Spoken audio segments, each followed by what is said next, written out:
Hey y'all, we are back with another dense update. This update is sponsored by Biomax Peptides. Here we go. 26.2 has almost come to an end, but before we talk about that, I would like to make a correction from last week's update. I had mentioned that Amanda Harry put out a video on her YouTube.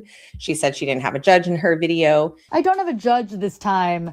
I did measure my distance. She has since redone that workout, and the score that is on the game's website, she did in fact do with a judge at her affiliate. So she followed all of the rules. I made a mistake. I was incorrect. Amanda Harry follows the rules. She does the right thing. She put up a pretty impressive score. She also put up a new video for 26.2. She got into the muscle ups. Whatever you have to tell yourself in the workout to keep yourself in it, punch your arms. I punch my forearms quite a bit.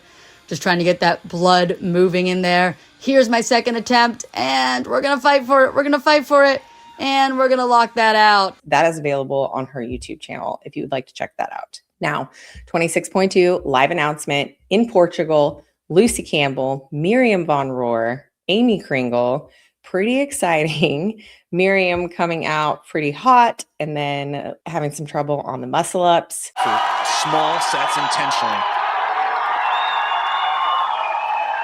Lucy Campbell getting a thought from her judge. I think she got at least a no rep on her. Then really it just boiled down to Lucy and Amy, who was going to finish the muscle ups first. It's 132.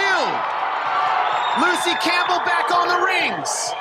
One rep in. Can she hold on for the last one?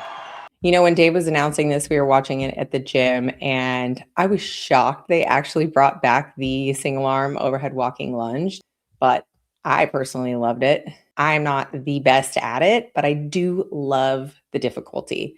I love the gymnastics. And the Queen Slayer slays another one. I think it's a great workout. Lucy putting up an impressive time. I did see that an athlete, Elena Caratala, 32 years old, out of Europe, put up the same exact time as Lucy. She finished 34th on event 1. It doesn't show the tiebreak time on the website yet, but it does have Elena listed above Lucy. So that makes me think her tiebreak time is faster. And then on the men's side, you have Peter Ellis with a time of 6:22, followed by Victor Hoffer, 6:32, and Noah Olson, same time as well, 6:32. Shortly after the announcement, Taylor Self went live on this YouTube channel. He took on the workout. He had a really impressive time. He's going for it. He's going for it. He's still looking 18, strong. 18. Go, come on. 19. Yeah, he's got it. 20.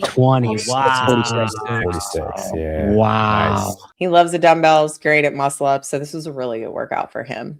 And then Friday morning, unexpected, Sevan and Taylor are on the old YouTube channel, the Sevan podcast, where they typically talk about politics or current events happening around the world.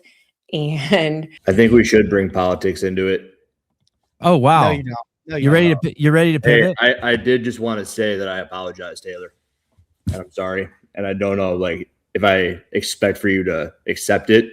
they had about a 30-minute discussion. Hiller starts off by apologizing to Taylor. I know a lot of people are going to be thinking, oh, well, why didn't you just have this conversation before? Why didn't you just do it privately? Is he just sorry now because he's been getting a little bit of heat from other people in the media? He has Dave Castro coming at him. The Mayhem people were coming at him. The AI video, I don't think went over so well. But to me, it felt very genuine. And I think it was a really good conversation. You said something about me being a hypocrite. I felt like a hypocrite not making videos about a lot of the things that I typically make videos on, which is really where the entire initial video came from. It's just like a bunch of thoughts. And I go, damn, I am a hypocrite. And I felt that for a bit. Because you were loyal to the group, because you felt a social nuance to the group. Like, hey, it would be inappropriate if I made this because of the group I'm in, but I want to make it. Correct. And Taylor's like super correct about everything he said. Like being a cop and not giving your mom a ticket for speeding. It's a thread. They're all really good friends. They're offering each other feedback. They're teasing. They're talking trash. They're doing what guys do. But nonetheless, if somebody has an idea and they throw it out there, people are going to give their honest opinion about it. So to me, that's, if you're throwing your idea out, you're asking for feedback or criticism reassurance, validation, whatever it is that you're seeking. He also says in there that it rips at his brain having friends. However, reach out to me about the NorCal thing, and I was surprised you did because I fully expected you to make a video and wasn't offended at all about it. Dude, it like rips at my brain, like having friends, because I'm like, I feel this thing towards the CrossFit space, Which is something that I, quite frankly, I can't relate to. Maybe he could have dug a little deeper into that comment, but Hiller mentions that he was going to wait until we are all at Wadapalooza so that he could talk to Taylor. But with all of the back and forth, he didn't want to wait any longer. This had gone on long enough. Therefore, when they sent the invite, he jumped on. Sevan mentions kind of how he felt about the group that they have. I mean, for me, that group was really unique because of all the trust I felt like we had. I felt like the trust in there was crazy. correct? Yeah.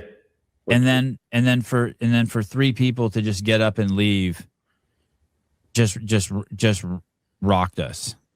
JY, Tyler, and Hiller. And maybe I need to clarify what I meant by that.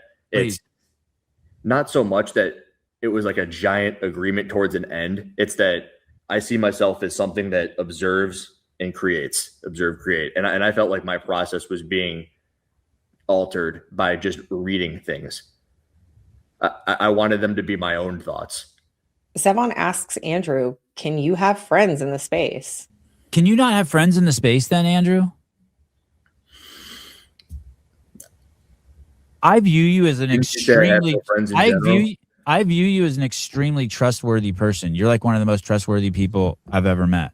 Well, if it's not on the internet, I don't talk about it.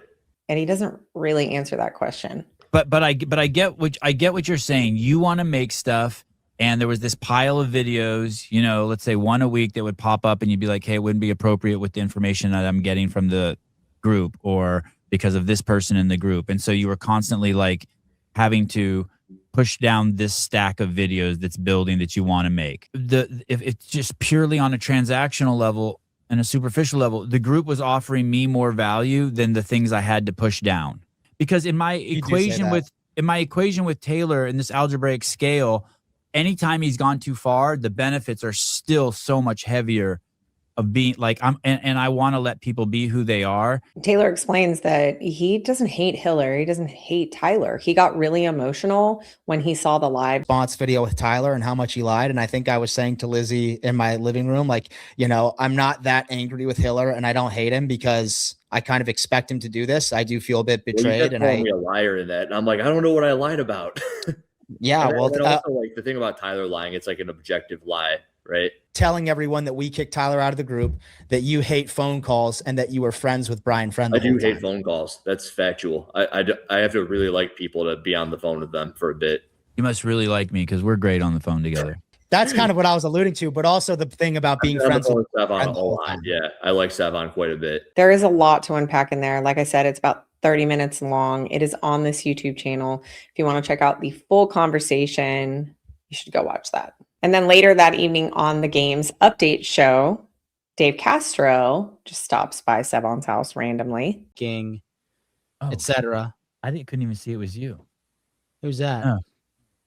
Hey! What's up, Dave? Lock him in. Lock him in.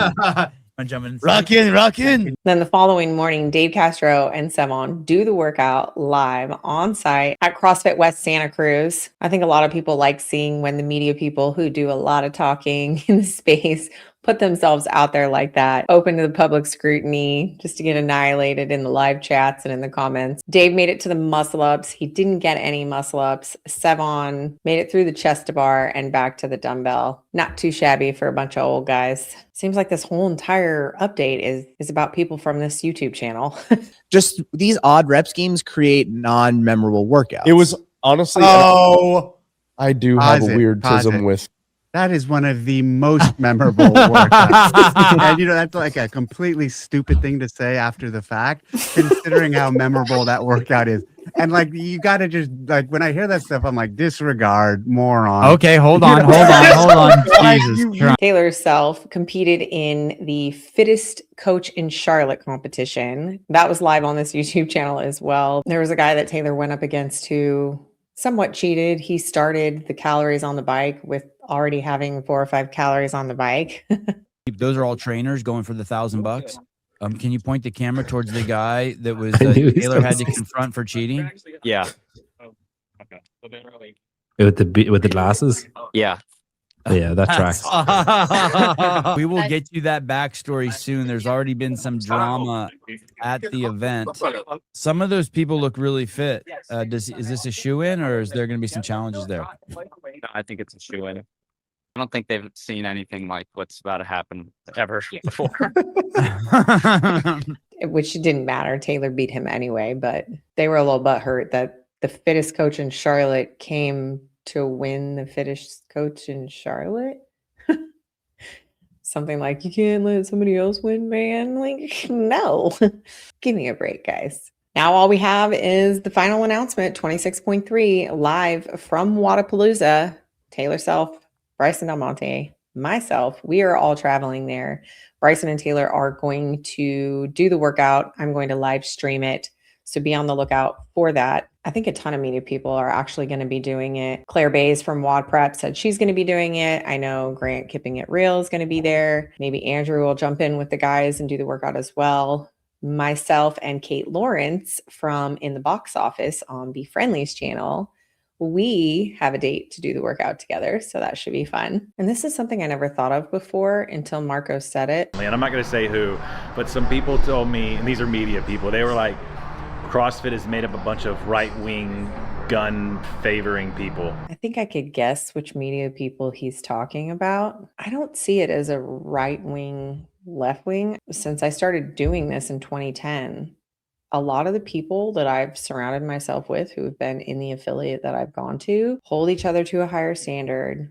They are all about personal accountability and responsibility. They have a high degree of integrity for themselves and for everyone around them. They're not afraid to have tough conversations. They're not afraid to call you out on your bullshit. They're not afraid to tell you when you need to chill out or speak up. And so if that makes us right wing, I'm okay with that. There is definitely a divide, whether people like it or not. And if people want to attribute that to politics or people's values and beliefs, I'm okay with being on the right side. Call her dense, but she flex on cue. That bitch got the news and she prettier than you.